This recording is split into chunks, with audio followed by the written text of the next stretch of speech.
시청자 여러분 안녕하십니까? 2월 21일 화요일 뉴스가 있는 저녁 시작하겠습니다.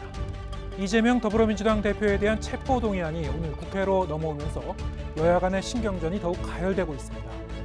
민주당이 체포동의안에 대한 국회 본회의의 표결을 당론 대신 의원 각자 판단에 맡기는 것으로 결정한 가운데 3월 임시국회 개최를 놓고도 여야의 입장이 엇갈리고 있습니다. 잠시 뒤에 여야 의원과 함께 이야기 나눠보겠습니다. 예상된 대로 이 대표 체포동의안이 국회로 송부되면서 가결에 힘을 보태려는 국민의힘과 부결의 정당성을 강조하는 민주당의 여론전과 기싸움에 불이 붙었습니다. 민주당은 자율투표 방침을 정하며 압도적 부결을 자신했고 국민의힘은 떳떳하다며 당당히 법원 판단을 받으라고 압박했습니다. 박기환 기자의 보도입니다. 이재명 대표 체포 동의안 표결 방안을 논의하기 위해 모인 더불어민주당 의원총회의 결론은 자율투표였습니다. 검찰 영장 청구가 당론 채택조차 불필요할 만큼 매우 부당하다는 점을 의원들의 총의로 확인했다는 겁니다. 모두가 자율적이고 당당하게 투표에 임해서 윤석열 검사 독재 정권의 무도한 야당 탄압을 함께 막아내자고 뜻을 모았습니다. 표결 과정에서 또 결과에서 흔들림 없이 반영될 것입니다. 이 대표는 의총에서 검찰 수사가 계속돼 의원들의 마음에 빚이 있다면서도 영장 내용에 대해선 조목조목 반박한 것으로 전해졌습니다. 제가 그 사건에 부정하게 관여했다면 이렇게 한 푼도 안 받았을 리가 없지 않습니까? 그 영장 내용을 아무리 살펴봐도 그동안 얘기했던 무슨 428억 그분 돈 얘기가 전혀 없지 않습니까? 국민의힘은 유무죄 판단은 사법부의 영역이라며 이 대표가 떳떳하다면 불체포 특권을 내려놓고 당당히 법원에 나가라고 압박했습니다. 유무죄 판단은 동료 의원이 아닌 사법부의 영역입니다. 검찰의 수사와 구속영장 청구가 부당하면 법원에서 정명하고 판단받으면 될 일입니다. 특히 체포동의안이 부결된다면 국민이 납득하지 않을 거라며 민주당 내 지지율 하락세를 우려하는 이탈 표심을 자극했습니다. 민주당이 이성을 가지고 있는 합리적인 정당이라면 또 민주당 의원님들이 가지고 있는 양식에 의하면 체포동의안은 통과돼야 되는 것이 아닌가 그렇게 보고 있죠. 국회에 제출된 이재명 대표 체포동의안은 오는 24일 국회 본회의에 보고되고 27일 표결 처리됩니다. 이 대표에겐 운명의 한 주가 국회에선 여야 신경전이 그 어느 때보다 치열한 혹한기 전국이 될 것으로 보입니다. YTN 박견입니다. 구속 수사 필요성을 둘러싼 검찰과 이 대표 측의 공방도 더욱 격화하고 있습니다. 오는 27일 예정된 표결에 앞서 검찰의 입장을 대변할 한동훈 법무부 장관의 입도 다시 주목받고 있습니다. 이어서 나혜인 기자의 보도입니다. 검찰이 내세운 이재명 대표의 구속 사유는 범죄의 중대성과 증거인멸 우려입니다. 공당의 대표라 도망갈 우려가 있다고 설득하긴 어렵다고 본 셈입니다. 이해가 안 되네요. 제가 또 어디 도망간답니까? 대신 검찰은 시정농단, 인허가 장사 같은 수사적인 표현을 써 이 대표의 혐의가 징역 11년 이상 중범죄라는 점을 부각했습니다. 이 대표 주변에선 대장동 수사가 시작된 재작년부터 각종 은폐와 회유 정황이 포착됐다며 증거인멸은 이미 현실이라고 강조했습니다. 이 대표는 수년 동안 역대 최대 규모 검사들이 투입돼 수백 번 압수수색을 했는데 없앨 증거가 남아있느냐고 따져 물었습니다. 지원 사격도 연일 거세져 측근인 정진상 전 실장 측은 오히려 검찰이 조사 과정에서 강력범 혼방 수용을 거론하며 회유와 협박을 했다고 주장했습니다. 민주당은 정성후 의원의 접견 내용이 유출된 건 검찰의 조직적인 범죄라며 수사팀과 지휘부를 고위공직자 범죄수사처에 고발했습니다. 대화 내용이 모두 기록되는데 회유나 증거인멸이 가당키나 한 말입니까? 검찰은 법무부가 거들고 있습니다. 구치소 접견 내용 전부를 까보자며 기록물 사본을 달라는 정 의원의 요청을 거부했고 앞으로 특별면회 제도는 유력층 대신 사회적 약자 중심으로 운용하겠다고 맞불을 놨습니다. 한동훈 장관은 다음 주 예정된 체포동의안 표결에 앞서 이 대표의 구속 필요성을 강조할 예정입니다.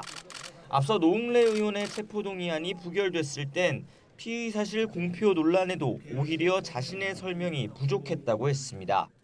저번에 주셨는데 뭘 또 주냐? 저번에 그거 제가 잘 쓰고 있는데 라고 말하는 노웅래 의원의 목소리, 돈봉투 부스럭거린 소리까지도 그대로 녹음되어 있습니다. 법무부 관계자는 이번에도 한 장관이 법에 정해진 대로 잘 설명할 거라고 말했습니다. YTN 나힌입니다. 국민의힘 전당대회 레이스가 중반에 접어든 가운데 오늘 당권 주자들은 충청권 합동연설회에서 맞붙었습니다. 특히 각종 여론조사에서 선두를 달리는 김기현 후보를 두고 나머지 주자들이 협공에 나섰는데 결선 투표를 염두에 둔 것이라는 분석이 나오고 있습니다. 황윤태 기자의 보도입니다. 김기현 후보는 충청의 아들을 자임한 윤석열 대통령을 내세우며 충청권 당심을 자극했습니다. 안정적 당정 관계를 토대로 내년 총선을 승리로 이끌겠다고 선공을 날렸습니다. 대통령하고 싸우겠다, 견제하겠다. 그러면 야당하지 왜 여당합니까? 이거 말이 안 되는 거 아닙니까, 여러분? 안철수 후보는 바로 되받아쳤습니다. 빚이 많은 후보는 공정할 수 없다며 자신이야말로 제대로 된 공천을 통해 총선 압승을 가져올 수 있다고 주장했습니다. 내려 꽂는 공천 막을 사람 누군지 아실 겁니다. 혼자 설 수 없어서 많이 기대온 빚 많은 후보는 공정할 수 없습니다. 천하람, 황교안 후보도 김기현 후보에 대한 공세 수위를 높이며 안철수 후보와 협공을 폈습니다. 각종 여론조사에서 선두를 달리는 김 후보가 과반득표한 걸 막고 결선에 진출해 막판 반전을 노리겠다는 전략이 서로 맞아떨어진 것으로 보입니다. 김기현 후보, 권력형 토건 비리 심각합니다. 이재명 보십시오, 이재명 안 되죠? 민주당의 프레임으로 공격을 받으니까 참 어이가 없습니다. 아무리 권력이 탐난다고 하지만 실제로 이들 후보의 결선 목표 전략은 곳곳에서 감지됩니다. 공동전선을 형성한 데 이어 경쟁주자의 지지세를 끌어오려는 과정에서 미묘한 신경전까지 펼치고 있습니다. 특히 안철수 후보는 최근 천하람 후보에게 연신 러브콜을 보냈는데 정작 천 후보는 자신이 결선에 갈 거라며 선을 긋고 있습니다. 선거를 끝나고 나면 계속 분열하지 말고 전체가 한 팀이 되어야 된다. 그래야지 우리가 민주당을 이길 수 있다. 안철수 후보는 좀 우물쭈물 우왕좌왕하시다가 본인의 설 자리를 잃어버리신 게 아닌가. 결선 투표에는 제가 올라갈 것이라고 확신합니다. 이번 충청권 합동연설회로 국민의힘 전당대회 레이스는 이제 반환점을 돌았습니다. 남은 TV토론과 연설회 등을 통한 후보들의 당원 표심 잡기도 갈수록 치열해질 전망입니다. YTN 황윤태입니다. 윤석열 대통령은 건설 현장의 폭력과 불법을 알면서도 방치한다면 국가라고 할 수 없다면서 건설 노조에 대한 엄정 조치를 예고했습니다. 건설 현장의 폭력 등 불법 행위를 건폭이라고 칭하면서 검경과 정부 부처가 함께 강력히 단속하라고 지시했습니다. 조은지 기자입니다. 윤석열 대통령은 건설 노동조합의 불법, 부당행위 문제에 대해 작심한 듯 날을 세웠습니다. 정부 출범 이후 처음으로 국무회의 모두 발언을 생중계하며 강성노조 무관용 원칙을 꺼내들었습니다. 강성 기득권 노조가 금품 요구, 채용 강요, 공사 방해와 같은 불법 행위를 공공연하게 자행하고 있습니다. 폭력과 불법을 보고서도 이를 방치한다면 국가라고 할 수 없습니다. 불법 행위 때문에 근로자는 일자리를 잃고 공사는 부실해지고 초등학교 개교와 아파트 입주는 지연된다면서 조목조목 국민 피해를 열거했습니다. 또 전날 한덕수 총리와 주례회동에 이어 거듭 노조의 회계 투명성을 강조했습니다.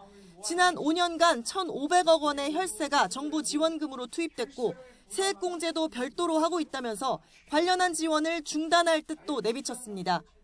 회계 투명성을 거부하는 노조에 대해 재정 지원을 계속하는 것은 혈세를 부담하는 국민들께서 도저히 납득하기 어려우실 것입니다.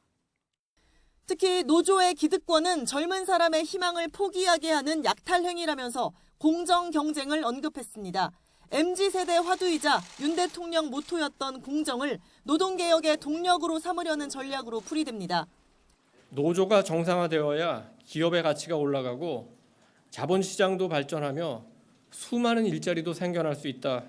자본주의 시장 경제를 지키기 위해서라도 공정한 경쟁이 실현돼야 한다. 윤 대통령은 부처 합동보고를 받은 자리에선 검찰과 경찰, 국토부, 노동부가 협력해 건설 현장의 조직적 불법 행위를 강력하게 단속하라고 지시했습니다. 일시적 단속이 아닌 근절될 때까지 다잡아 건설 현장의 법치를 확고히 세우라고 했습니다. 윤석열 대통령은 건설 현장의 폭력을 건폭이라고 명명했습니다. 이제는 익숙해진 조폭이나 주폭, 학폭처럼 문제의 심각성을 드러내는 취지라고 대통령실은 설명했습니다. YTN 조은지입니다. 네, 앞으로 건설 현장에서 원래비를 요구하다가 적발되면 면허가 정지됩니다. 검찰과 경찰은 합동으로 건설폭력 수사단을 만들어서 불법 행위를 근절하겠다고 발표했습니다. 최기성 기자입니다. 한 공사 현장에서 건설노조 관계자들이 비조합원 출근을 저지하는 모습입니다. 비슷한 시기 다른 공사장에서도 공사 방해가 이루어졌습니다. 이 같은 불법 행위를 근절하기 위한 범정부 대책이 발표됐는데 검찰과 경찰은 이른바 건설폭력, 건폭수사단을 출범하겠다고 밝혔습니다. 불법 행위가 사라질 때까지 단속에 나서겠다는 겁니다. 국토부는 실태조사 결과 438명이 원래비를 받아냈다고 밝혔습니다. 한 명이 2억 2천만 원을 받은 사례도 있었습니다. 경찰청은 불법 행위 관련 최근까지 모두 400건, 1,648명을 수사해서 63명을 송치했습니다. 고용노동부는 다음 달부터 건설 현장에서 채용 강요 등이 있었는지 집중 점검할 방침입니다. 지난달 건설노조를 형사고소한 한국토지주택공사, LH는 이번 달 안에 손해배상 청구 소송도 진행합니다. 다음 달부터는 타워크레인 기사가 월급의 금품인 원래비를 수수하면 면허 정지 처분을 하기로 했습니다.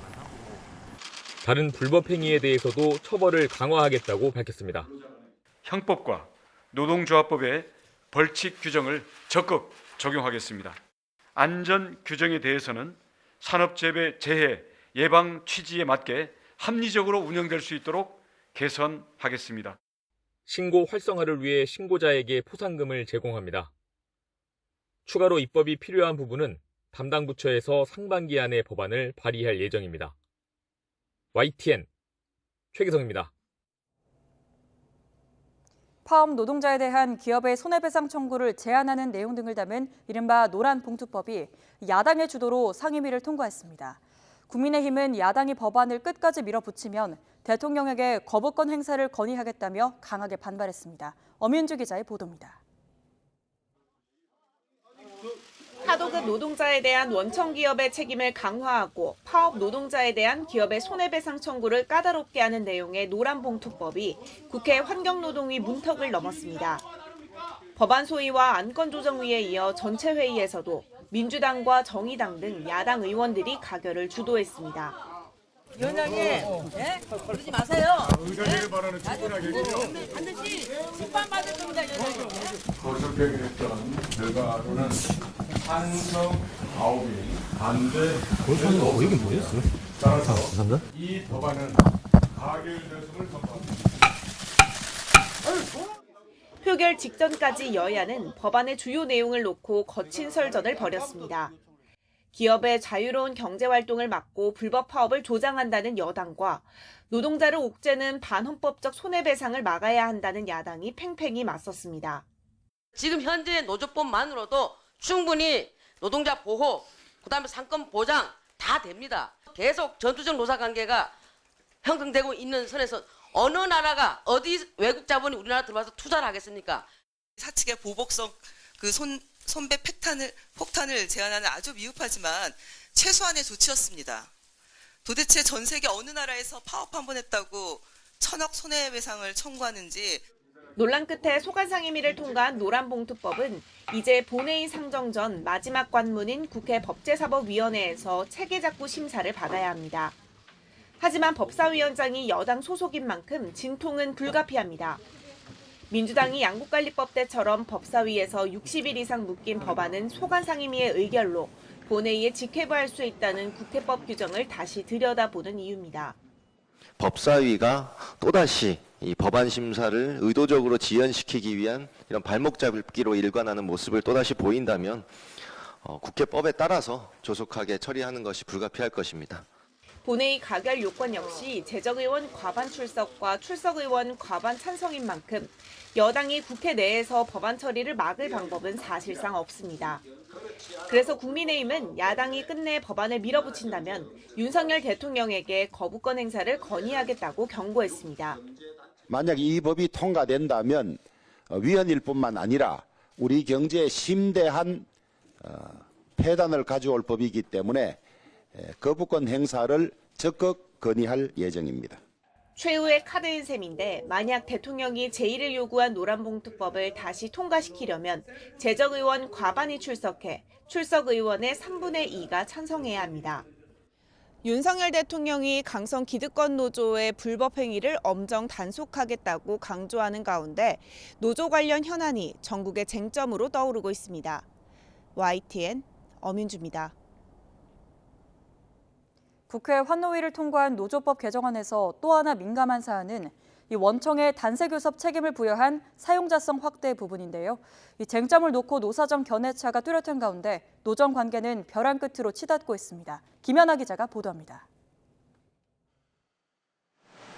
지난해 벌어진 대우조선해양 하청 노동자 파업.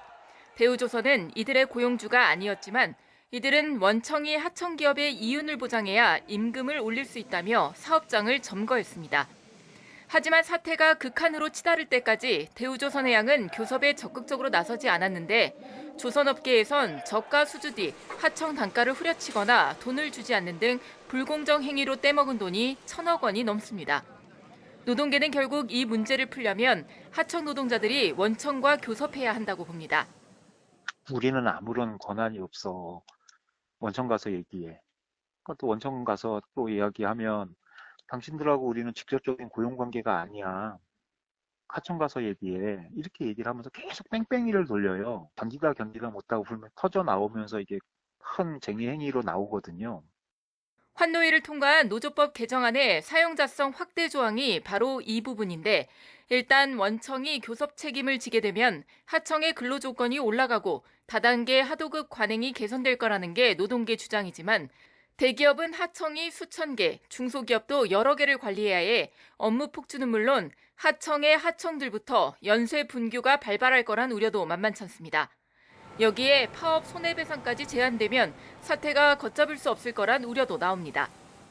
사용자와 노동자의 개념을 무분별하게 확대해서 근로계약 당사자가 아닌 기업까지 쟁의행위로 끌어들여서 노사 갈등이 급증하고 이는 결국 산업 현장에서 파업 만능주의가 만연될 걸로 우려가 됩니다. 노동계와 경영계의 다툼 속에 정부는 자율 규제 원칙을 재차 강조하며 이번 법안을 거부할 가능성이 큽니다. 이후에도 노정 대화보다는 현장 불법 행위 조사와 회계 공개 요구 등을 놓고 강대강 대치가 이어지면서 노정 관계는 벼랑 끝으로 몰리고 있습니다. YTN 김연아입니다.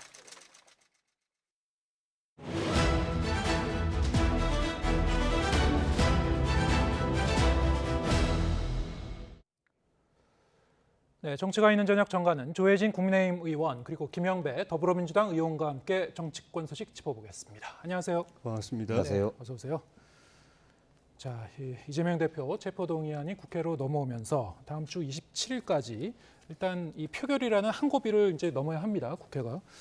자, 그야말로 민주당으로서도 이제 운명의 한 주라는 그 얘기까지 나오고 있습니다만, 워낙 이제 이 사건과 관련해서는 여야 간에 여러 번 이제 토론을 하고 오랜 기간 동안 이제 얘기를 나눠봤었던 사안이기도 한데 이제 구속 필요성을 놓고는 또 한 번 이 신경전이 격화되고 있어요. 구속 필요성에 대해서 다시 한번 이 여야 의원의 의견 간단히 얘기를 들어보고 그러고 나서 이제 세부적인 앞으로 일정에 대해서 얘기 나눠보겠습니다. 어떻게 보시는지요? 구속 필요성은 그동안에 법원이 구속영장 재판을 해온 그 관례를 보면은 네. 구속 사유가 가능성이 굉장히 높죠. 일단 형사소송법에 도주 우려가 있거나 증거인멸 우려가 있으면은 구속을 해왔는데 도주 우려는 전혀 없다고 봅니다. 야당 당대표가 어디 도망가겠습니까? 근데 증거인멸 우려는 충분히 있는 게 그동안 법원이 재판을 할 때 혐의를 일정 부분 인정하고 또 수사에 일정 부분 협조해서 질문에 제대로 대답해주고 하면은 이제 증거인멸 우려가 없다고 판단하고 아예 그냥 전면적으로 부인하거나 아니면 묵비권을 행사하거나 이렇게 하면은 증거인멸 우려가 있다고 많이 봐왔거든요. 근데 이제 이재명 대표 경우가 검찰 수사는 이거는 완전 그 근거 없는 거고 이게 소설이고 조작이다라고 이야기했고 전면 부인을 했고 또 수사 받을 때도 자료만 하나 그냥 진술서 하나만 던져놓고 사실 묵비권 행사했기 때문에 법원에서 그동안에 재판해온 관례를 보면은 증거인멸 우려가 있다고 볼 가능성이 많죠. 그리고 자기 이제 주변 사람들이나 이런 사람들이 실제로 증거인멸 그 시도 사례가 또 많이 있었고 거기다가 또 법원이 그 두 가지가 다 해당이 안 돼도 구속을 하는 경우가 많았는데 그게 이제 사안의 중대성이라고 이야기해가지고 사안의 중대성, 사안이 워낙 중대하다 또는 죄질이 안 좋다라고 해서 이제 구속시킨 사례도 많아서 그런 관례를 보면은 이제 구속 가능성이 좀 높다고 보는데 근데 지금 이 사안의 그 우리 그 국회 우리 이 여당의 입장에서는 구속을 해야 되느냐 말아야 되느냐 이건 사실 이야기할 건 아닙니다. 그건 법원이 네. 판사가 영장 판사가 판단해야 될 일이기 때문에 예. 우리가 이제 그 다루고 있는 거는 이제 체포 동의안을 이제 처리할 거냐 말 거냐 그걸 다루고 맥락이 있는데 이어지는 거 아닙니까? 예, 그래서 체포 동의 그 구속 영장은 그 검찰이 청구를 했지만은 예. 이재명 대표한테 법원에 와서 조사받으라고 이제 체포 동의를 요구한 거는 판사거든요. 예. 그 판사 입장에서 보면은 검찰이 구속영장 청구를 했지만 그것만 보고 판단하는 거는 형평이 안 맞기 때문에 네. 그 대상자인 당사자인 피의자로 되어 있는 이재명 대표 본인을 불러서 본인 이야기를 들어봐야 되겠다. 그리고 검찰이 청구한 그런 구속 사유에 대해서 본인의 반론을 좀 들어보고 예. 해야 이 공정한 재판이다 해서 나와서 그 해명을 하라고 소명을 하라고 변론을 하라고 기회를 주는 게 이제 그 체포 동의인데 네. 문제는 이제 안 가겠다는 것 아닙니까? 네. 그 전에 그 이재명 대표가 늘 검찰 수사는 이건 조작이고 소설이니까 못 믿는데 법원에 가면은 판사는 내 말을 믿을 거다. 법원에 가서 다투겠다라고 이야기를 했는데 이제 법원이 오라고 그러는데 안 가니까 이게 문제인 거죠. 기본적으로 이게 불체포 특권을 적용할 사안이 아니다. 이거는 법원에 가서 심사를 받아봐야 된다. 그러니까 그 판사가 그 피해자를 이재명 대표를 불러서 영장 실질 심사를 하겠다. 예. 본인 이야기를 직접 들어보겠다는 거는 검찰을 위한 게 아니라 이재명 대표를 위한 거거든요. 예. 근데 안 가겠다고 하는 이거는 이해가 안 되는 부분이죠. 예. 예. 법원의 판단을 들어보는 거는 이재명 대표를 위한 것이라고 불체포 특권이 적용될 수 없는 사안이다. 적용돼서는 안 된다. 뭐 기존에 이제 국민의힘의 입장이긴 합니다만 민주당의 입장 들어보겠습니다. 헌정사상 초유로 야당 그것도 제1야당 대표에 대해서 구속영장이 청구가 된 것이거든요. 독재 시절, 그것도 군사 독재 시절에도 이런 일은 없었지 않습니까? 그건 다 이유가 있거든요.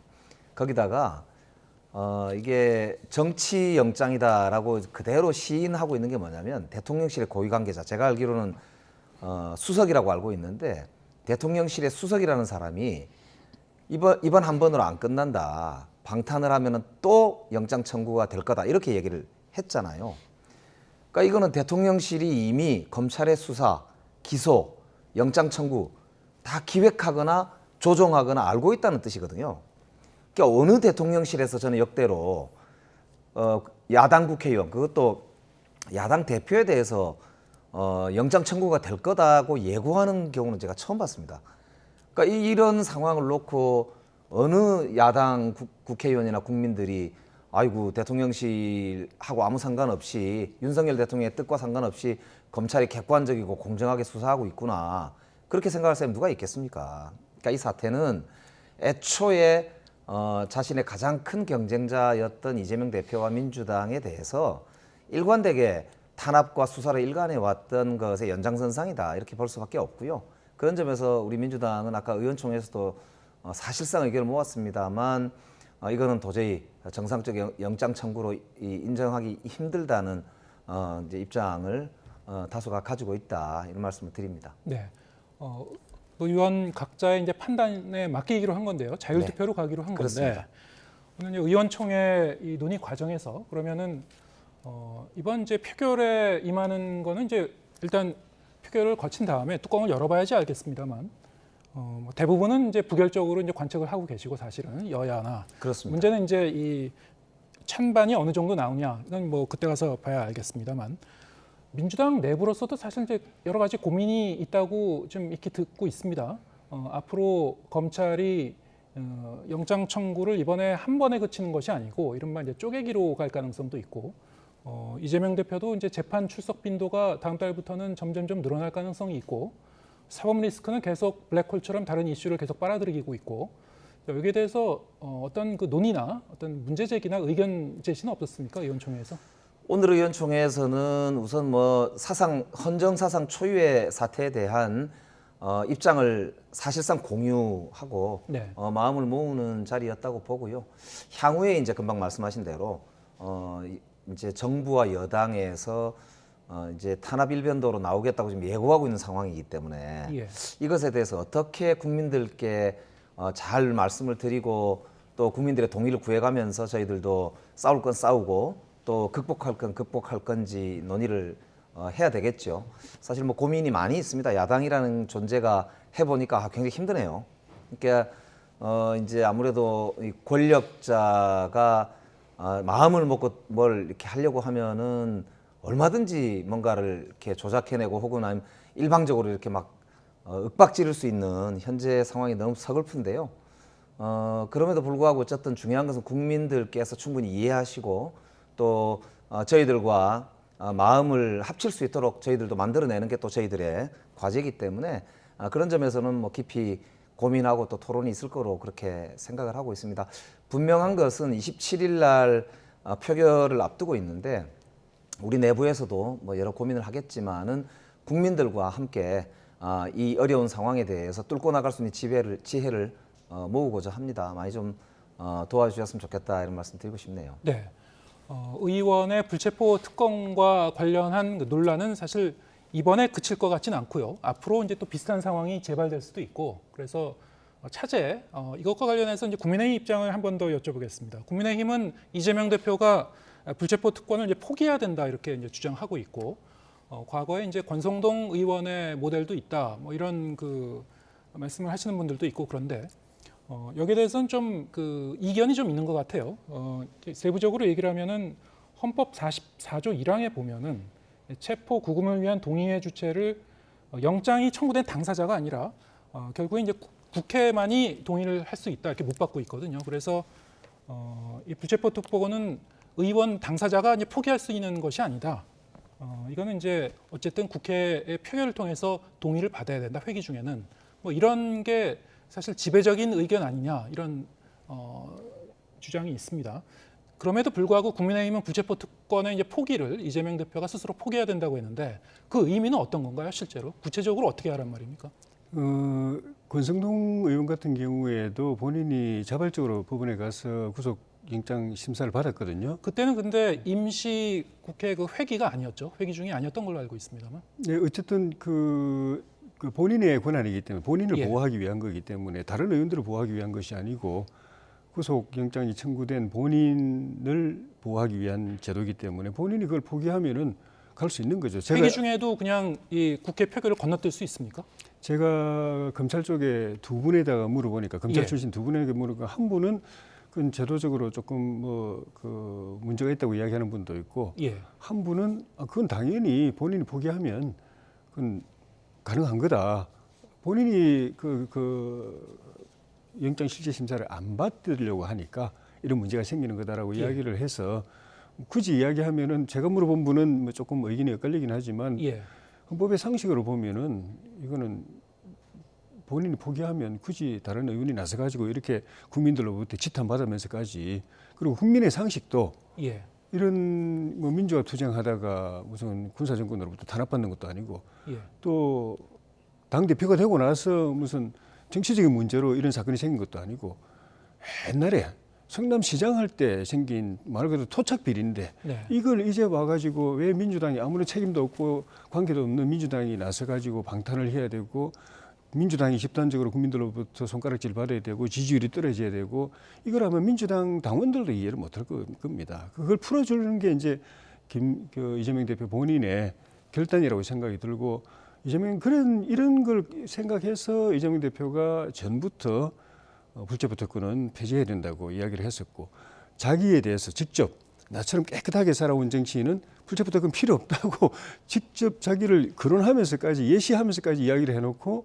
그것도 한두 번도 아니고 여러 번 이야기를 해놓고 이제 와서 불체포 특권 뒤에 숨어가지고 법원에 안 나가고 그것도 좀 전에 말씀드린 것처럼 법원이 그 이재명 대표를 구속시키려고 오라고 하는 것도 아니고 당신이 나와서 검찰 구속영장 청구를 반론할 수 있는 기회를 줄 테니까 와서 이야기를 하는 대로 안 가는 거는 민주당이나 당사자인 이재명 대표 본인이나 말은 그렇게 하지만 검찰이 다 근거 없는 거고 이거 뭐 조작이고 소설이라고 이야기하지만 내용이 워낙 명백하기 때문에 결국 판사도 영장 실시 심사하면은 영장 발부할 수밖에 없고 구속될 수밖에 없다고 다 생각하니까 원천적으로 영장 실시 심사 자체를 이제 봉쇄하려고 체포동의안 이렇게 부결 작업을 추진하는 거라고 봐야 되는 거죠. 그러니까 국민들 앞에서 이야기하는 거하고 실제 속내하고 말을 이중 플레이를 하는 건데 솔직하게 이야기를 하는 게 좋을 것 같아요, 국민들에게. 네. 예.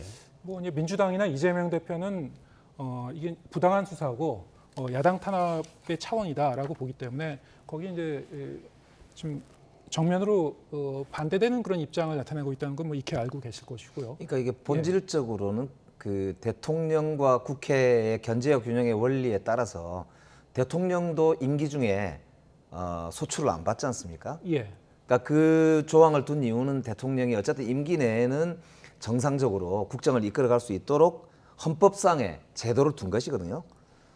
마찬가지로 국회의원도 독재 권력이나 혹은 외부의 그런 아주 공작적인 그런 요소들 때문에 이 말할 수 있는 권리, 활동할 수 있는 그런 이제 권리를 뺏기면 안 되기 때문에 국회의원이 가장 중요한 권리가 역시 이렇게 불체포를 할 수 있는 회기 기간 동안에 그런 이제 권리를 보장해 준 것이거든요. 이거는 개인을 위한 게 아니고 국회와 대통령이라고 하는 헌법 기관들 간에 정상적인 견제 활동이 가능하도록 이제 설계가 되어 있는 우리나라 헌법의 원리 때문에 그런 거. 이게 우리나라만 그런 게 아니고 전 세계적으로 똑같거든요. 그렇기 때문에 이것은 제도의 문제라기보다는 현재 0.73%밖에 이기지 않아 놓고도 야당을 완전히 사실은 탄압 일변도로 이렇게 무시하고 깔아뭉개고 사법적으로 단죄를 하려고 덤비는 검찰 권력을 도구화해서 사유화하고 정치적으로 도구로 사용하는 그런 이제 이 현재 있는 검사 독재라고 불리는 그런 윤석열 정부의 현재 문제가 오히려 이게 원인이다. 그런 점에서 보면은 부당한 수사와 부당한 공격을 뻔히 해오는데 그거를 야당 입장에서는 그냥 무방비로 아무 대비도 없이 그냥 당해라.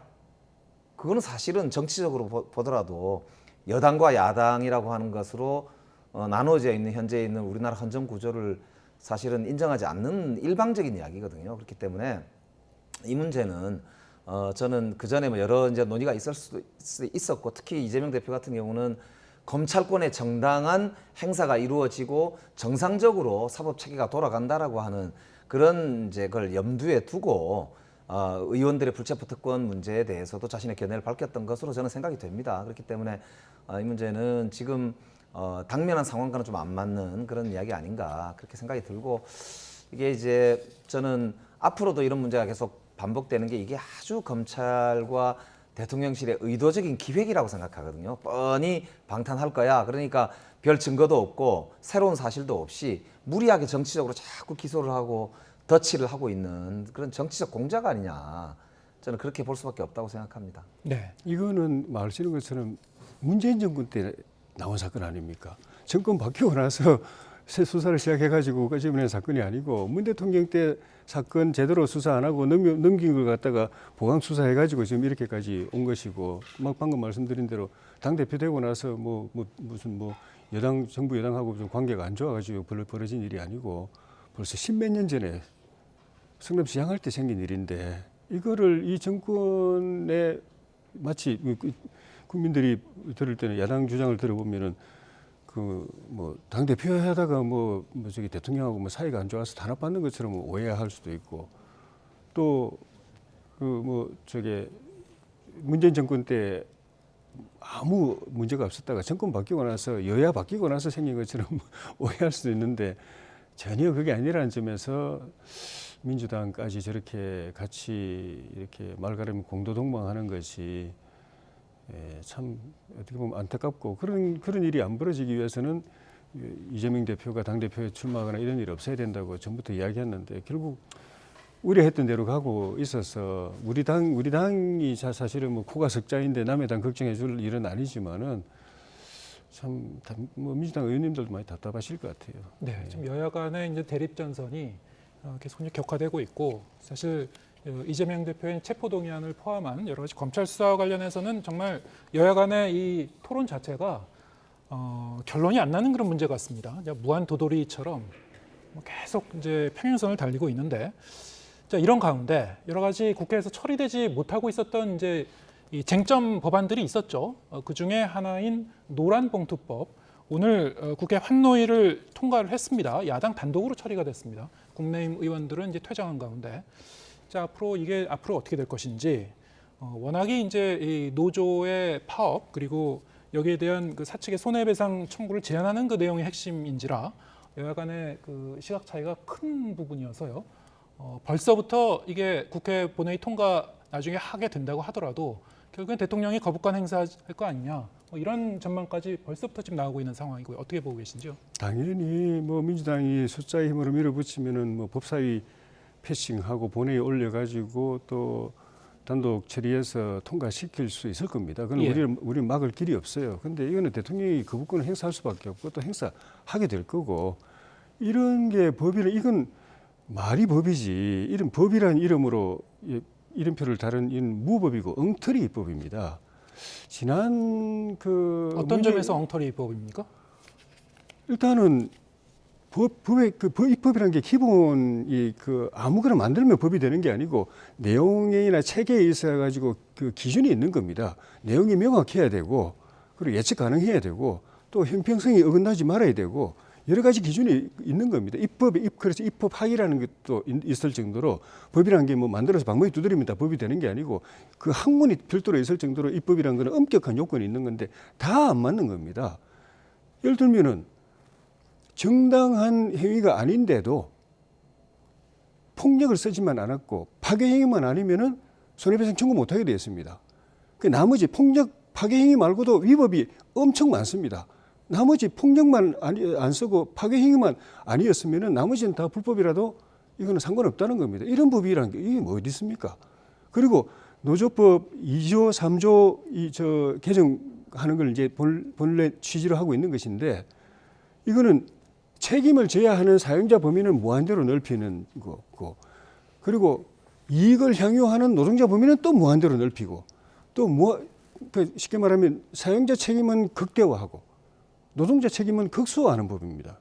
노사관계라는 건 쌍무적인 건데 서로 공동적으로 책임져야 되면 책임져야 되고 공동으로 또 권리를 서로 존중하면 존중해야 되는 건데 한쪽은 일방적으로 불리하게 하고 한쪽은 일방적으로 유리하게 하는 거는 이거는 기본적으로 이 법이 제가 볼 때는 총선 앞두고 야당의 우군인 민노총의 도움을 받아야 되기 때문에 아마 이 입법의 상식을 갖고 있는 분들이라면 야당 의원님들 봐도 이거는 말이 안 되는 법이라는 걸 알는데도 불구하고, 그리고 결국은 야당의 수적 우위를 이용해서 본회의 통과시키더라도 이거는 시행이 안 될 거라는 걸 알면서도 그렇게 해줄 수밖에 없는 민노총의 요청에 의해서 말하자면 전형적인 청부입법이라고 보여지는데, 내용을 보면 결국은 노조의 민노총에 의한 민노총을 위한 민노총의 입법이기 때문에 이런 법이 만약에 통과돼가지고 시행이 되면은 대한민국 진짜 무법천지가 됩니다. 근데 이게 정치적 맥락은 이제 별도로 하고요. 그 법안 내용을 보면 지금 말씀하시면은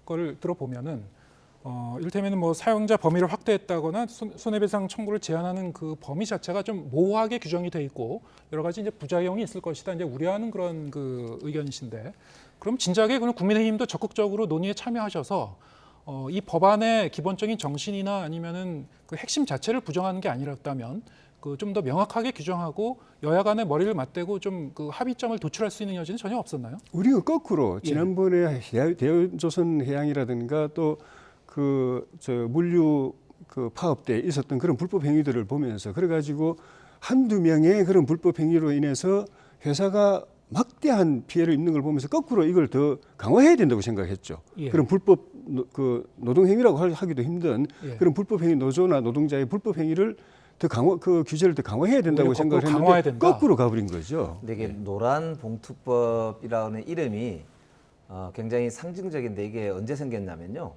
쌍용자동차 이제 파업 시절에 2014년 정도로 기억하는데 그때 이제 이 소위 노동자들한테 47억 정도 손해배상 청구를 청구하면서 이제 사회적으로 큰 파장이 일었었어요. 그런데 그때 이제 한 시민께서 노란 봉투에다가 월급 봉투였죠. 거기에 10여만 원을 넣어서 이제 모금하자. 그래서 17억인가가 사회적으로 파장을 일으키면서 모금이 됐어요. 노동자들한테 무슨 돈이 있다고 도대체 저렇게 수십억을 그것도 손해배상 청구를 해가지고 노조를 탄압하느냐 이런 이제 시민들의 그런 일종의 마음의 뭐 돌멩이였다 이렇게 생각하는데요. 그때 이후로 지금 논쟁이 됐는데 사실은 이 노조법상 이 법에 의한 그러니까 노조법 3조거든요. 이 법에 의한 파업에 대해서는 손해배상 청구를 할 수 없다 이렇게 돼 있는데 이게 무슨 말이냐면 이 노조법에 맞지 않는 노조는 이 법에 맞지 않는 파업을 하는 것이기 때문에 손해배상 청구를 할 수 있다는 법이 됩니다. 거꾸로. 그러다 보니까 이게 2014년 전 주로 이제 군사 독재 시절에는 파업을 하게 되면은 주로 사법적으로 잡아가거나 이 소위 수사를 하거나 이렇게 했어요. 근데 2014년부터는 하도 이제 민주주의가 이제 많이 진전이 되니까 시민들도 똑똑해지고 그러다 보니까 이제 사용자 측에서 요 조항을 악용해가지고 자기가 책임져야 될 문제까지도 전부 노조들한테 떠넘기고 모르쇠로 일관하고 사실은 다 아웃소싱 시켜가지고 다 외주화 시키면서 자기는 돈을 벌고 그거를 저 하청에 내려가서 그 밑에 사람들은 아주 열악한 그런 노동 환경에 처해 있는 것도 뻔히 알면서 그걸 모르쇠로 일관하게 하고 그러다 보니까 법문상으로만 보면은 노조로서의 자격이 없다. 이런 이유만으로 지금 사법 처리를 하는 것도 아니고 돈으로 수십억을 지난번 사실은 대우조선 해양 파업 때는 보니까 뭐 400억이 넘게 아마 손배를 건 걸로 보이는데요. 이거는 정말 가진 자의 폭력입니다. 그렇기 때문에 최소한 한 달에 정말 200~300만 원도 못 받는 그 하청 노동자들의 절규를 그 원청 사업자가 최소한의 그런 이 교섭에 임할 수 있도록 하는 이 법이기 때문에 저는 이 법은 당연히 저는 우리 사용자 측에서도 엄살을 떨 게 아니고 진지하게 임해야 된다 그렇게 생각합니다. 이제 저희가 시간이 다 되긴 했는데요. 30초만 더 여쭤보겠습니다. 그러면 이재명 대표가 노란봉투법에 대해서는 제 기억에는 한 3개월 전만 해도 야당 단독으로 처리하는 거에 대해서는 그렇게 적극적이진 않았던 걸로 제가 기억을 한데요. 어차피 이제 거부권 행사도 예상이 되는 상황이었고, 근데 최근 들어서 사법 리스크가 이렇게 부각이 되면서 그리고 이른바 이제 김건희 특검법을 이제 추진하면서 정의당이나 그 다른 야권 공조를 좀 의식해서 노란봉투법 처리에도 적극적으로 좀 이게 입장이 좀 바뀐 거 아니냐? 뭐 그렇지는 않고요. 아무래도 이 노동 현안이라고 하는 게 아무래도 우리 야당과 진보 세력에게는 굉장히 중요한 이슈거든요. 그런 면에서 우리 더불어민주당이 더 진지한 노력을 하고 있다 이렇게 봐주시면 맞을 것 같습니다. 이 법의 문제는 손해배상 청구 자체를 못하게 원천 봉쇄해 버리는 겁니다. 기업이 불법 파업으로 피해 입은 걸 갖다가 그 손해배상 청구한다고 해서 그대로 자기가 받는 게 아니거든요. 최종적으로 법원이 결정하는 거거든요. 그 법원에 맡기면 되는데 아예 법원에 청구하는 것 자체를 원천 봉쇄해 버리니까 이런 폭력적인 법이 어디 있습니까? 앞으로 이제 법사위에서 60일 동안 이제 계류가 이제 예상이 되고 있고요. 앞으로 어떻게 더 좀 공론화가 되는지 지켜보도록 하겠습니다. 조혜진 국민의힘 의원, 김영배 더불어민주당 의원과 함께했습니다. 고맙습니다. 예, 고맙습니다.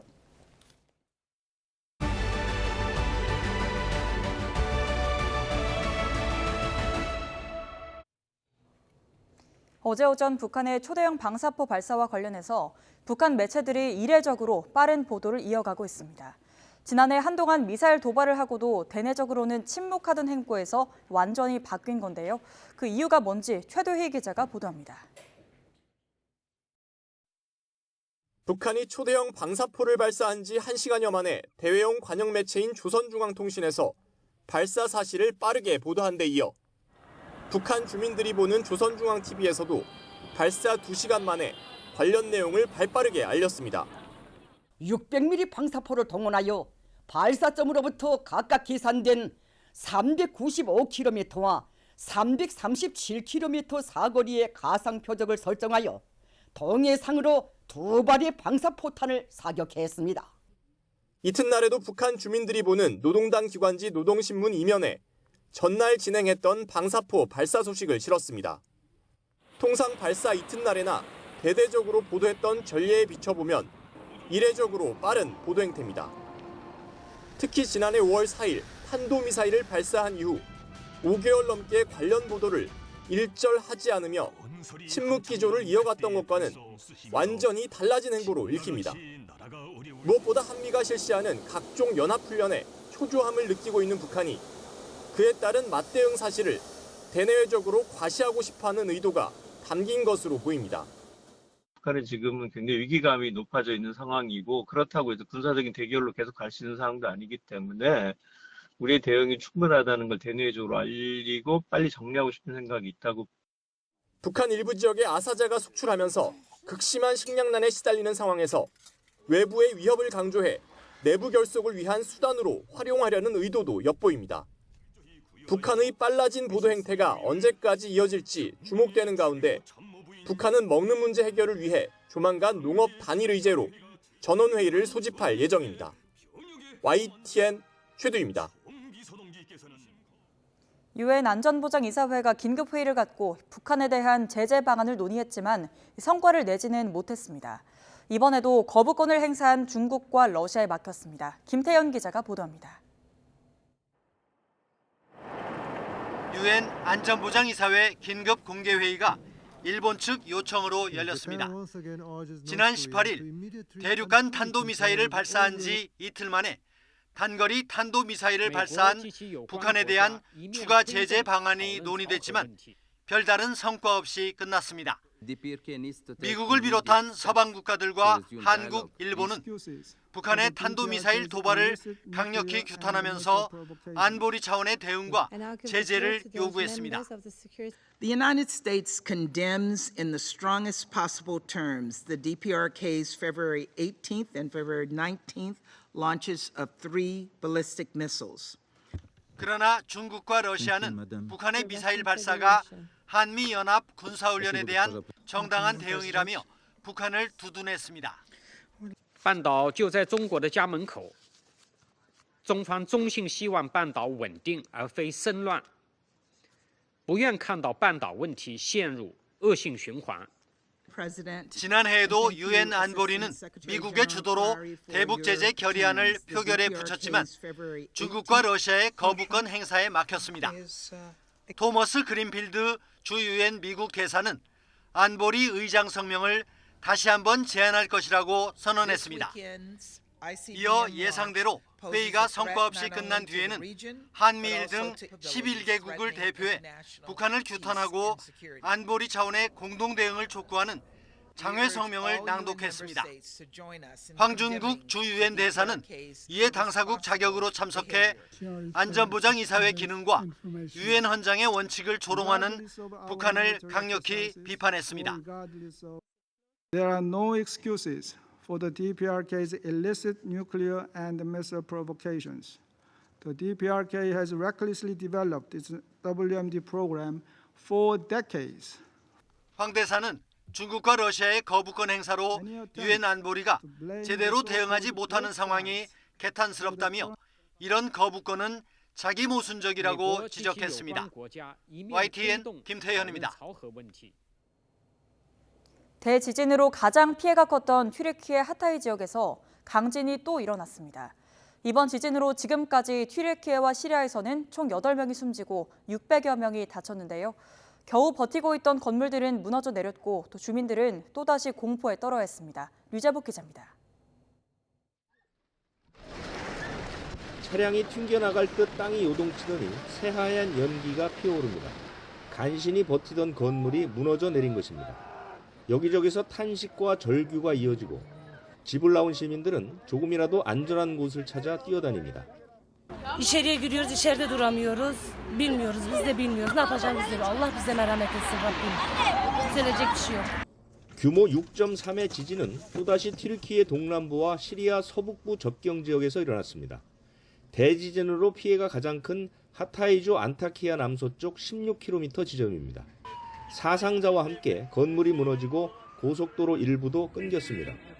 튀르키예 재난관리국은 해수면이 오를 수 있다며 해안 지역에 주민 대피령을 내렸습니다. Higher than that.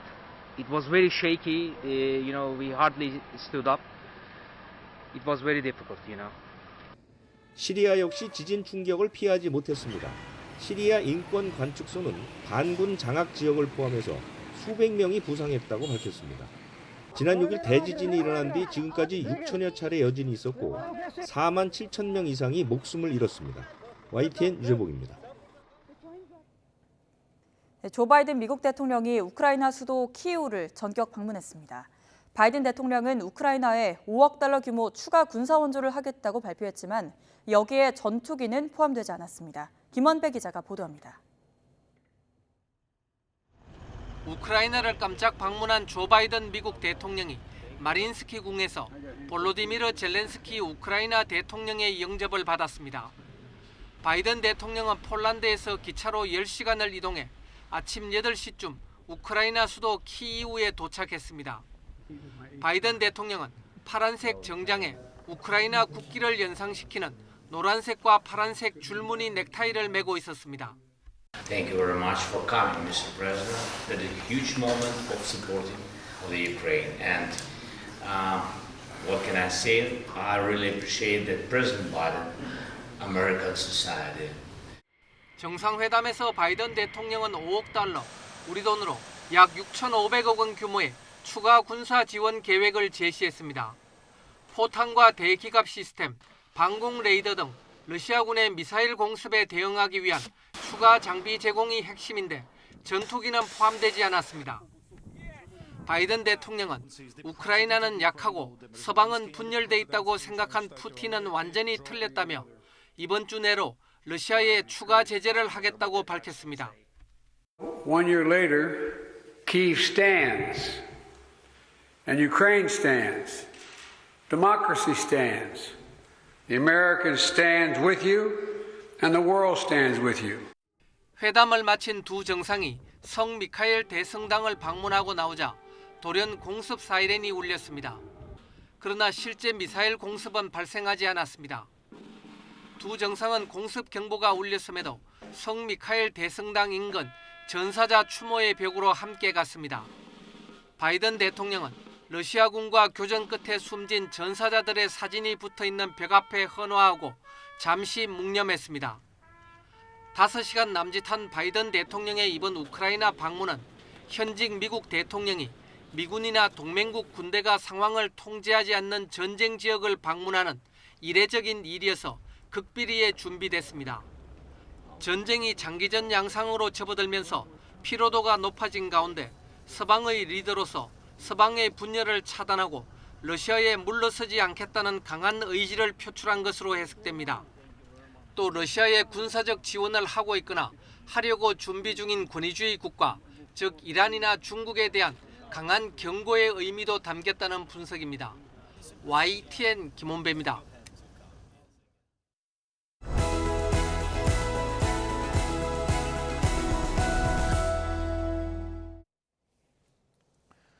오는 24일이면 우크라이나 전쟁이 시작된 지 1년이 됩니다. 하지만 종전의 기미는 전혀 보이지 않는 가운데 푸틴 러시아 대통령이 오늘 관련해서 국정연설에 나섰습니다. 국제 이슈를 짚어보는 국경 없는 저녁에서 임상훈 인문결 연구소장과 함께 관련 얘기 나눠보겠습니다. 안녕하세요. 안녕하십니까?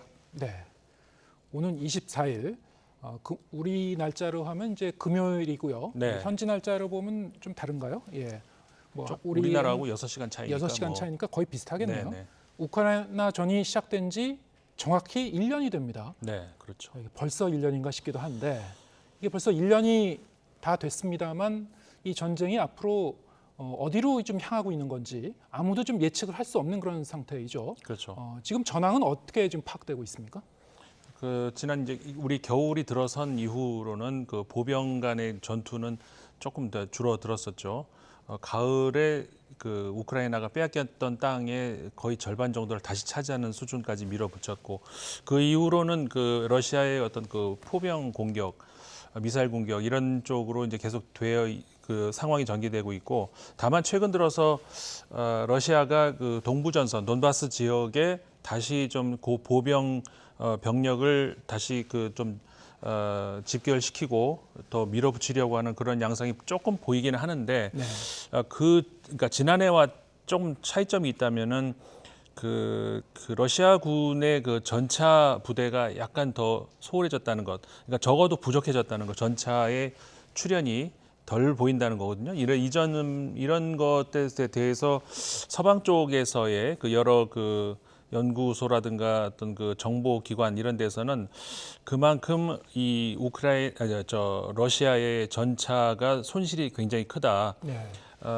대체적으로 일치하는 그 지금 현재의 그 예상이 러시아가 전체 보유하고 있는 전차의 절반은 파괴가 됐거나 아니면 오히려 그 우크라이나에 빼앗겼다. 이런 것들이 그 복수의 여러 그 연구기관 그리고 그 정보기관들의 일치된 견해거든요. 그런 정도의 그 상황이라고 할 수가 있는 것이고 또 그 많은 전문가들에 따르면은 이 봄철이 되면 대공세가 시작될 것이다라는 그런 예상들이 많이 나오고 있습니다만은 또 일부에서는 역시 마찬가지로 아까 말씀드렸던 것처럼 현재 러시아의 전력 손실이 너무 크다. 그 대공세 그거는 좀 어려울 수도 있다. 이런 소수이지만 그런 의견도 나오고 있습니다. 예. 자, 이런 가운데 바이든 미국 대통령이 우크라이나를 이제 깜짝 방문했고요. 네. 또 푸틴 대통령이 오늘 저녁이죠. 조금 전에 이제 국정연설을 한 게 있었습니다. 네, 네.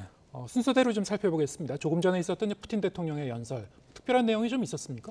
원래 그 2월 달에 있는 푸틴 대통령의 연설이 국정연설이 그렇게 큰 내용은 없거든요, 사실은. 예. 그냥 그 전형적인 그런 어떤 틀 안에서 그 지금까지 지난해에 있었던 이야기들을 다시 한번 해주는 뭐 이런 정도이고 사실 그렇게 관심을 갖는 그런 국정연설은 아니거든요. 예. 다만 이번 해 같은 경우에 좀 올해가 좀 전쟁 1주년이 지금 되어가는 그런 때이기 때문에 우리가 좀 특별한 이야기가 나오지 않겠는가 이런 정도의 관심을 받는데 네. 이 국정연설이 지금 우리 시간으로 조금 전에 끝났습니다. 예. 그런데 그렇게 중요한 뭐 우리가 이렇게 그 새겨들어야 될 뭐 이런 내용들은 별로 없고요. 예, 어떤 내용이 있었나요? 다만 이제 뭐 우크라이나에 대한 공세를 계속 추진하겠다. 뭐 네. 당연히 그렇게 하겠죠. 그다음에 뭐 확전 책임은 서방에 있다. 이런 책임이 러시아에 있지 않다는 그런 이야기. 그리고 이제 전쟁을 시작한 서방이 이 우크라이나 분쟁을 국제전으로 만들려 하는 것이다. 그러니까 이 책임 소재를 전부 이제 그 서방 측으로 돌린다는 것. 그리고 이제 그 돈바스 방어를 위해서 작전을 그 우리가 수행하는 것에 대해서 러시아 국민 대부분이 대다수가 지지하고 있다. 그러니까 이런 내용들이기 때문에 그렇게 아주 특별한 내용이라고 볼 수는 없는 것인데 예상할 수 있는 정도의 그런 수준의 내용이었던 것 같습니다. 예. 그런데 이 푸틴 대통령의 연설이 있기 하루 전에 바이든 미국 대통령이 우크라이나를 키이우에 이제 사전 예고 없이 그렇죠. 예, 갑작스럽게 방문을 했습니다. 네. 타이밍도 좀 절묘하긴 했는데 네. 아주 이제 비밀 작전처럼 네. 예, 방문을 했죠. 맞습니다. 오히려 이제 푸틴 대통령의 국정 연설보다 바이든 대통령의 그 키이우 방문이 더 어떻게 보면은 그 여러 가지 의미로 이번 그 전쟁의 국면에서 의미가 있다라고 볼 수가 있는 것인데. 네. 말씀하신 것처럼 그 비밀리에 이루어졌습니다. 백악관 내부에서도 그리고 미국 정부 내부에서도 소수만 알고 있었던 그런 전격적인 방문이었거든요. 사실 그 폴란드 바르소비까지 방문하는 것은 뭐 다 공개된 일이었습니다만은 극비리에 진행되다 보니까 사실 이게 처음 알려지기 시작한 게 키이우 시민들에 의해서 알려졌어요. 그 교통 통제가 이루어지고 미국 차가 지나다니고 이러면서 혹시 바이든 온 것 아닌가 이러면서 알려진 거거든요. 그 정도로 극비리에 이루어졌던 작전이었는데 몇 가지 의미가 있다고 볼 수 있습니다. 이제 전쟁 1년이 되는 시점에서 첫 번째는 이제 대러시아 어떤 메시지라고 볼 수가 있는 것인데 사실 미국이 지원하고 있는 국가가 현재 전쟁 중인데 그 전쟁 지역 핵심 지역 그 수도까지 미국 대통령이 간다 이거는 거의 전례가 없는 일이거든요. 그러니까는 만약에 이 전쟁에서 실패한다면 대통령으로서는 큰 타격이 될 수밖에 없는데 그만큼 그 전쟁 1년 시점에 키이우 그러니까는 우크라이나의 수도까지 날아갔다는 것은 우리는 여기 분명히 그 승리한다는 것을 그 확신한다는 그런 메시지를 주는 것이고 푸틴 대통령을 향해서는 당신들은 실패했다는 메시지를 분명하게 주기 위한 이런 여기서 실수하면 안 되는 거거든요. 그런 메시지 분명한 그 메시지 전달한다는 그런 의미. 그 다음에 최근 들어서 이란의 무인기가 지금 계속해서 수입이 되고 있다는 것. 그 다음에 북한의 탄약, 그 다음에 폭탄 이런 것들이 지원이 되고 있다는 이게 지금 그 미국의 판단이거든요. 그래서 대이란, 대북한에 대한 경고의 메시지가 될 수도 있는 것이고, 그러니까 미국이 어느 정도까지 이 전쟁에 지금 발을 지금 담그고 있는지를 보여준다는 것이죠. 네. 그 다음에 이 중국도 이 러시아를 지원 좀 더 그 지금까지와 다른 수준의 그런 지원이 될 수도 있다는 그런 정보를 미국이 지금 가지고 있거든요. 대중국 메시지도 이제 그 가능한 것이죠. 그렇게 다시 말하면은 이 이상의 중국이 관여를 했을 때는 또 대중국 어떤 또 제재가 들어갈 수 있을지 모른다라는 대중국 메시지가 이제 들어갈 수 있는 것이고요. 근데 사실 이 서방 국가들을 향한 메시지도 될 수 있는 것인데 지금까지 특히 서유럽 국가들 같은 경우에는 전차를 지원한다 안 한다 무슨 전차는 하긴 하지만 최신형이다 뭐 경전차다 이런 것들이 그 전투기는 계속 우크라이나가 지금 요청을 하고 있습니다만 전투기 지원은 아직까지는 어느 국가도 왜냐하면 전투기라는 것은 사실은 그냥 그 비행기를 갖다 준다고 되는 게 아니라 그 뒤따라가는 그 엄청난 많은 그 교육 인원 그 숙지하고 있는 이런 사람 수십 명이 이걸 언제까지 교육을 시키고 있겠습니까? 그러니까 어려운 일이죠. 단일 대우가 형성되기 어려운 그런 상황이 있었거든요.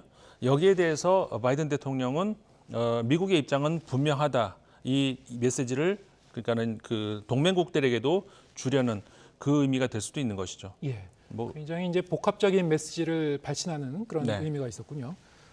그런데 바이든 대통령이 우크라이나를 방문하는 이 시점이 사실 이제 전쟁 시작한 지 1년이 되면서 상당히 양측의 이제 피로감도 상당히 좀 축적이 돼 있는 상태이긴 하고 또 국내적으로도 언제까지 이렇게 전쟁을 장기적으로 끌어갈 것인가 회의론도 일부에서는 제기될 수 있는 것이고 그렇죠. 자, 이런 것을 좀 일거에 잠재우고 이 동맹 그리고 이 대우크라이나 지원에 대한 미국의 입장은 굳건하다는 거를 다시 한번 이제 확인한 그런 차원일 수 있겠습니다만 자, 미국 내 여론이 어떤지 좀 궁금합니다. 미국 내 여론 같은 경우에는 일단은 그 전쟁 그 명분상으로는 분명히 지원을 해야 된다는 것이 분명하기 때문에 전쟁을 지금 수준 정도 지원하는 데에서는 전적으로 이제 그 찬성하는 지지하는 그런 여론이 많습니다. 근데 다만 이 바이든 대통령 입장에서 조심스러운 대목이 바로 그 대통령 취임하고 몇 달 되지 않아서 이 아프가니스탄의 미군 철수를 갑작스럽게 하는 바람에 그 엄청난 혼란이 일어나지 않았습니까?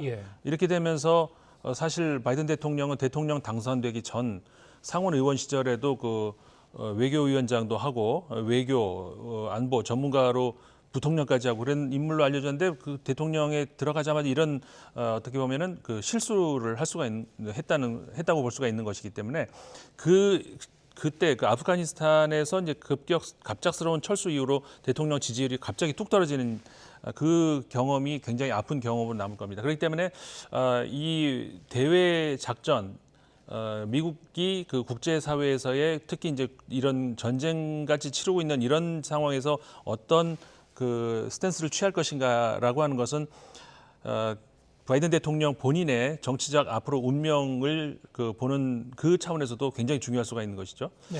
사실 내년이면은 굉장히 그 정치적으로 중요한 해 아니겠습니까? 지금 관련국에 모두 큰 정치적 이벤트가 지금 그렇죠. 기다리고 있죠. 예, 모두 대통령 선거가 지금 예정돼 있는 거죠.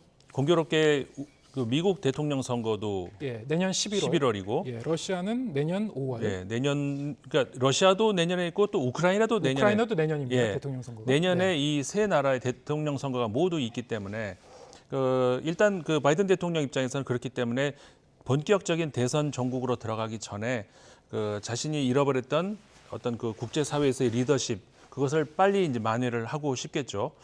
지금 그 우크라이나로 간 것에 대해서도 공화당 측에서는 그 정치적인 공격이 굉장히 거세거든요. 예. 남의 나라 국경 지키지 말고 우리 국경이나 지켜라 뭐 이런 그 원색적인 비난이 나올 정도로 첨예한 그런 그 정치적인 대립이 있는 상황이기 때문에 어떤 그 빠른 시일 안에 그 어떤 그 국제사회에서 리더십 이걸 이제 확보하려고 할 겁니다. 그런데 이 푸틴 대통령하고 이 젤렌스키 대통령 같은 경우는 사실 내년 대선에서 어떻게 될 것인가가 이제 이번 그 전쟁이 굉장히 중요하지 않겠습니까? 이거 당연한 이야기인데 어떻게 보면 이 두 대통령에게는 내년 대선을 앞두고 있는 그 정치적 운명 이상으로 예. 큰 어떤 이 전쟁의 결과가 다가올 수도 있거든요. 그러니까 무슨 얘기냐면 어느 한쪽이 만약에 일방적 승리를 거두는 것으로 끝난다. 만약에 우크라이나가 패배하는 것으로 끝난다라고 하면은 과거에 그 소련부터 해서 러시아의 여러 가지 이제 역사적 어떤 배경 사건들을 봤을 때 그러면 젤렌스키 대통령이 당연히 대통령에서 이제 축출이 되겠죠. 그리고 축출되는 것만으로 끝나는 것이 아니라 굉장히 생명의 위험도 갈 수가 있습니다. 지금까지의 그 소련과 러시아의 역사들을 봤을 때. 왜냐하면 잠재적인 위협 세력이 되니까. 그렇기 때문에 젤렌스키 대통령은 절대로 그거는 그 전쟁에 물러서지 않는 것이죠. 반대로 승리를 할 경우라면은 그 거의 역사책에 남을 수 있는 그 서방 세계 자유를 지킨 영웅처럼 기록이 될 겁니다. 극과 극이죠. 이 반대로 이걸 뒤집어 놓고 얘기하면은 푸틴 대통령에게도 똑같거든요. 네. 패배를 했을 때는 어떤 그 정치적인 신변뿐만 아니라 어떤 신변 그 어떤 물리적인 신변까지도 어떤 그 보장할 수 없는 이런 상태까지 가기 때문에 푸틴 대통령도 쉽게 물러설 수 있는 그런 입장이 아니거든요. 예. 결국은 두 정상이 국가적 운명과 함께 본인들의 운명까지 걸린 어떤 대한판 승부이기 때문에 예. 이걸 두 사람에게 어떤 그 협상의 여지를 남긴다. 이거는 국제사회에서는 기다릴 수 없는 그런 노릇이거든요. 그렇기 때문에 지금 이야기가 자꾸 나오는 것이 결국 휴전 또는 정전을 해야 된다는 것인데 그러니까는 양 두 정상 젤렌스키 대통령, 푸틴 대통령의 신변을 완전히 우리가 이제 보장한다는 국제사회 어떤 어떤 암묵적인 약속 아니면은 명시적인 약속 이런 것들을 전제로 해서 그 휴전을 하는 그래서 자꾸 요즘 들어서 이 한반도 이야기가 나오는 것이 그런 얘기거든요. 예. 전쟁이 완전히 어느 쪽의 승리라고 종결되지 않았다 하더라도 일단 전쟁을 끝내고 보자. 그런 차원에서 자꾸 한반도 얘기가 들어오기 시작하는데 이게 물론 아직까지는 우크라이나나 러시아가 받아들이지는 않는 그런 입장인데 말씀 들어보면은 누군가가 중재에 나선다고 하더라도 양측이 이렇게 쉽게 물러설 것 같지는 않고 그렇죠. 지금 말씀하신 대로 정치적인 큰 변수가 지금 기다리고 있고 네. 또 다른 한편으로는 우크라이나 사태 자체가 국제 경제에도 굉장히 큰 파장을 일으키지 않았습니까? 그렇죠. 근데 또 이 경제적인 그 요인 자체가 러시아를 비롯해서 각 국가들이 계속 이 전쟁을 추동력을 갖고 끌고 가는 하나의 요인이기도 합니다. 그렇죠. 러시아에 대한 미국의 경제 제재, 국제 경제 제재가 제대로 효력을 발휘하지 못했다. 그래서 러시아가 오히려 이제 천연가스라든가 원유, 인도나 중국에 더 이제 수출을 하면 그걸로 이제 돈을 벌고 그러지 않았습니까? 그렇죠. 자, 이런 현상은 앞으로도 계속 되풀이가 될까요? 어떻게 전망하십니까? 그래서 이제 미국이 우려하는 것이 이 러시아에 대한 앞서 말씀드린 것처럼 중국의 지원이 어디까지 갈 것인가 이것에 대한 우려 때문에 지금 아까도 말씀드린 것처럼 이 키이우에 직접 방문을 한 것이 중국에 대한 이제 메시지가 된다 이 말씀을 드렸습니다만은 중국과 러시아가 어떤 하나의 어떤 연합체가 되는 이런 상황 다시 말해서 다시 그러면 신냉전으로 돌아간다는 거 아니겠습니까? 그런 미국으로서는 이제 치명적인 그런 일이 될 수 있기 때문에 일단은 그것을 끊어내는 것 이것이 이제 어떻게 보면은 그 바이든 대통령의 가장 지금 그 눈앞에 지금 떨어져 있는 그런 숙제라고 할 수가 있는 것이죠. 예, 1년 전 정말 전 세계 신냉전이 새롭게 닥쳤구나. 좀 실감하게 만들었던 우크라이나 사태. 1년이 지났지만 아직도 앞으로 이제 어느 쪽으로 가고 있는 건지 예측하기가 어려운 그런 상황이라는 걸 이제 재확인할 수 있었고요. 앞으로 이제 이 각국의 정치적 변수라든가 경제적 변수 좀 더 면밀히 살펴보도록 하겠습니다. 임상훈 인문결 연구소장과 함께했습니다. 고맙습니다. 고맙습니다.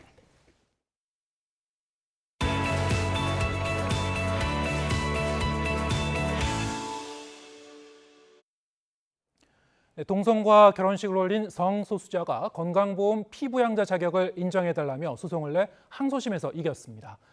재판부는 이들을 사실혼 관계로 인정할 수는 없지만 제도 취지에 비춰 차별 대우는 안 된다며 1심의 판단을 뒤집었습니다. 최민기 기자가 보도합니다. 소성옥 씨는 지난 2019년 동성 배우자와 결혼식을 올렸습니다. 이듬해 2월 사실혼 관계는 건강보험 피부양자로 등록될 수 있다는 안내에 따라 피부양자 자격을 취득했습니다. 그러나 뒤늦게 동성부부란 사실을 안 공단이 피부양자 자격을 무효화하자 소 씨는 행정소송을 제기했습니다. 1심은 이들의 사실혼 관계를 인정할 수 없다며 원고 패소 판결을 내렸습니다. 어쩔 수 없는 것 같아요. 항소를 해야 되는 거고 싸울 수밖에 없는 거고. 그러나 항소심 판단은 달랐습니다. 재판부는 국민건강보험법의 피부양자 제도 취지에 집중했습니다. 관련 제도는 가족에 대한 부양을 근거로 설계됐지만 해석과 운영이 법률적 의미에만 한정되지 않는다며 사회보장 차원에서의 생활 공동체 개념이 기존과는 달라지고 있다고 전제했습니다. 동성결합의 경우도 사실혼과 동일한 정도의 밀접한 정서적, 경제적 생활 공동체 관계라면서 둘 간의 권리 의무가 본질적으로 같다고 봤습니다. 차이는 성적 지향일 뿐인데 이를 이유로 다르게 취급하는 건 차별 행위라고 판단했습니다. 동성결합이란 이유로만 피부양자 자격을 배제한 건 차별이기 때문에 공단의 조치를 취소해야 한다는 판단으로 동성 커플이 이 같은 판결을 받은 건 처음입니다. 불평등이 아니라 평등을 선택해야 하고 차별과 혐오에 동참할 것이 아니라 그간의 과오를 반성할 수 있어야 합니다. 다만 재판부는 이들의 사실혼 주장까지는 인정하지 않았습니다. 사실혼 성립 요건에서의 혼인은 남녀의 결합으로 해석하는 것이 타당하다고 판단했습니다. 선고 이후 건보공단은 판결문을 확인해 상고를 검토하겠다고 밝혔습니다. YTN 최민기입니다. 화물 운반에 쓰이는 플라스틱 받침대에 필로폰을 무더기로 숨겨 태국으로부터 밀반입한 밀수 조직이 검찰에 적발됐습니다. 담배 밀수범을 추적하던 검찰이 용의자의 집에서 우연히 발견했는데 시가로는 1,600억 원이 넘는 양이었습니다. 차상은 기자입니다. 대구 수성구의 한 빌라. 남성 3명이 플라스틱 재질의 화물 받침대를 승강기에 실어 집으로 옮깁니다. 안쪽에 있는 남성은 담배 밀수 사건의 용의자 60대 A씨. 추적 끝에 A씨의 빌라를 급습한 검찰은 예상치 못한 상황과 마주했습니다. A씨의 집에서 필로폰이 무더기로 발견된 겁니다. 안방에 있던 화물 받침대를 뜯어보니 치밀하게 숨긴 필로폰 뭉치 수백 개가 나왔습니다. 이 사건 필로폰 밀수 조직은 담배 등을 밀수하다가 최근 마약 밀수까지 영역을 확장하던 중에 마약범죄 특별수사팀에 적발되어 총책을 비롯한 구성은 대부분이 검거되었습니다. A씨 일당은 지난해 말 태국에서 쓰레기통을 수입하는 것처럼 꾸며 필로폰을 숨겨 들여왔습니다. 태국으로부터 잘 수입하지 않는 품목이어서 세관의 의심을 샀지만 화물 받침대에 숨긴 덕분에 엑스레이 검사도 통과했습니다. 이번에 적발된 필로폰은 무게가 50kg에 가깝고 시가로는 1,600억 원에 달합니다. 국내에서 적발된 밀반입 규모로는 역대 세 번째이고 165만 명이 동시에 투약할 수 있는 양이지만 다행히 시중에 유통되지 않았습니다. 일당 3명을 구속 기소한 검찰은 국내 유통책을 추적하는 동시에 태국과 협력해 제조 공급책 수사도 진행하고 있다고 밝혔습니다. 검찰은 지난해 마약과의 전쟁을 선포하고 지방검찰청 4곳에 특별수사팀을 설치해 본격적인 활동에 들어갔습니다. YTN 최상입니다. 네, 이 같은 마약 밀수 사범은 1년 사이에 70% 넘게 늘어난 것으로 나타났습니다. 몰래 들여오는 마약이 늘어난 것은 물론 국내 유통 사범들도 꾸준히 증가하고 있는데요. 검찰이 관계기관들과 합동으로 마약을 공급부터 원천 차단하겠다면서 칼을 빼들었습니다. 이어서 김혜린 기자의 보도입니다. 가정용 사이클 운동기구를 자르자 하얀색 가루, 필로폰이 쏟아져 나옵니다. 각설탕이나 시리얼, 수족관용 돌 모양을 한 마약도 있습니다. 필로폰과 대마, 엑스터시 등 마약류를 해외에서 국내로 몰래 들여오기 위한 수법이 갈수록 교묘해지고 있는 겁니다. 지난해 마약 밀수 사범은 1,300여 명으로 1년 전과 비교해 무려 70% 이상이 늘었습니다. 전체 마약 사범이 13%가량 늘어난 것과 비교하면 증가세가 매우 가파릅니다. 압수한 마약류 양 역시 지난 2021년 기준 1,300kg가량으로 5년 전보다 8배 넘게 늘어났습니다. 검찰이 마약청정국 지휘를 되찾겠다며 팔을 걷어붙였습니다. 관세청, 식품의약품안전처, 지방자치단체, 한국인터넷진흥원 등 관련 기관과 합동해 서울중앙지검과 인천지검, 부산지검, 광주지검 등 전국 4대 권역 검찰청에 모두 84명 규모의 마약범죄 특별수사팀을 출범시켰습니다. 마약범죄 특별수사팀은 마약 근절이 국가의 책무라는 공통된 목적 아래 대한민국이 다시 마약 청정국의 지위를 되찾을 수 있도록 최선의 노력을 다하겠습니다. 특별수사팀은 우선 주요 항만과 공항을 중심으로 들어오는 대규모 마약 밀수 차단에 주력합니다. 마약이 들어오는 입구를 원천 봉쇄하겠다는 건데 물론 비집고 들어온 마약류를 사고 파는 경로도 주요 수사 대상입니다. 특별수사팀은 올해 안에 마약류 유통과 관련한 인터넷 게시글과 사이트를 24시간 감시하는 인공지능 시스템을 구축하고 의료용 마약을 불법 처방하는 병의원도 집중적으로 단속할 계획입니다. YTN 김혜린입니다. 네, 오늘 뉴스가 있는 저녁은 여기서 인사드리겠습니다. 잠시 뒤에는 뉴스퍼레이드가 이어집니다. 네, 저희는 내일 저녁 7시에 다시 찾아뵙겠습니다. 함께해 주신 여러분 고맙습니다.